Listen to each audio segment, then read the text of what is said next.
G'day, it's Jamie, and welcome to Where's My Yowie.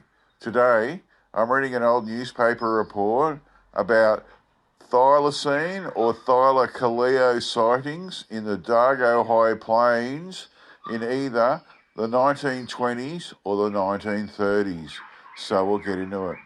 This was published in the Sydney Morning Herald on Saturday, the 3rd of August, 1946, titled Our Gippsland Tiger by R.L. Crivelli. Another promising bush legend was destroyed when the Yangari lion, which had been striking terror into the inhabitants of the Maryborough district in Queensland, turned out last week to be a rather outsized cross between a dingo, a collie and a fox. Some years before the war, hair-raising stories of a creature of monstrous proportions and fearsome aspect emanated from an isolated little hamlet in the Gippsland hills, and two of us decided to set out on a safari for a few days, armed with our heaviest rifles and a good supply of stores and ammunition. The first step was to recontour the country. Small grassy valleys among scrub-covered foothills, with close behind the main ranges, stretching for a mile upon a heavy timbered and roadless mountain, up to the Dargo High Plains, seldom visited between the annual cattle musters. Ideal cover for any creature in search of peace and quiet. In fact, there were some people who would tell you a few years ago that an entire tribe of Aborigines had withdrawn into these mountains and still lived in hiding among the deep valleys. The obvious starting point was a farm, backed by a long stretch of scrub, where several sheep had been killed and the tiger had been seen by a farmer early one morning, a few days previously. He showed us where, on the far side of the creek, he had observed it making its way swiftly athwart the grassy hillside, looming huge and tawny in the early morning light. The men of the district organised a beat through the bush the next day, armed with the best weapons they could muster, but they did not come up with the monster.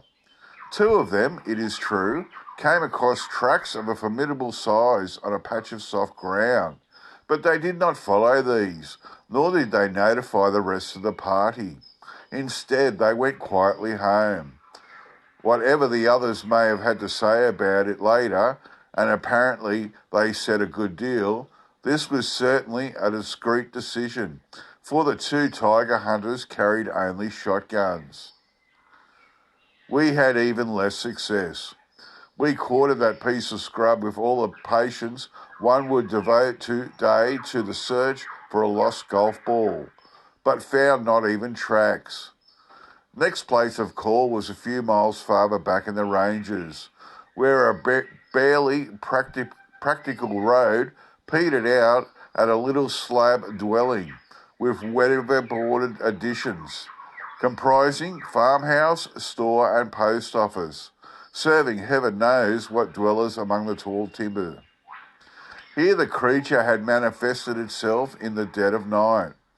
It had come roaring up the gully, so we were told, and the inhabitants had barricaded themselves within doors, not daring to stir abroad until further daylight. The Gippsland hills have a quality all of their own, and although we were far from the haunted hills, where, so to say, drovers will not camp at night because the cattle would invariably stampede, this hollow, flooded through it was with summer sunlight, seemed a fitting abode for the bunyip. On the right, dense green bracken climbed from the creek to the crest of an almost vertical hillside, and 200 yards in front, the forest faced us with an impenetrable wall of timber and dense undergrowth. As we stood in the noon hush, broken only by the murmur of the creek, we felt no urge to investigate more closely, and decided that the inhabitants showed sound common sense in refusing to stir abroad after dark. So we returned to more open country, and went to call upon Mr. DeLacy O'Halloran, who, with two comrades, eked out a somewhat mysterious existence in a one-room dwelling which appeared to have been dropped at a random among the gum saplings and rank grass. We were, as always, most hospitably received, and we were regaled with pannikins of bushman's tea and remarkable accounts of the marvels and mysteries of the ranges. As a social occasion, the visit was a success, but we did not feel that it brought us much closer to our tiger. We therefore began another search of the scrub in a new direction, working towards a bush road where the creature had been encountered by a local resident as he rode homeward on his bicycle in the evening. The narrow track curved gently through the trees at this point, and his description of the animal as he suddenly met its face to face, trotting swiftly towards him along the road, was most vivid. Its gleaming eye, heavy head, and small round furry ears made so deep an impression upon him that he fell off his bicycle. He arrived home safely, but for all our questions, we were unable to fill in the hiatus. This was as close as we ever got to our tiger, whose career had all the markings of a truly awe-inspiring reign of terror. But it was cut short a month or so later by a farmer who slew, in pro-sale fashion, a dingo of huge proportions, and thereafter peace reigned once more. The end. That's really interesting, this. So the first guy that saw it said it was huge and tawny. And then the guy that fell off his bike that scared him, he said it had a gleaming eye, a heavy head, and small, round, furry ears, which makes me think of Thylacoleo more than Thylacine. And no one actually mentions stripes in this account at all.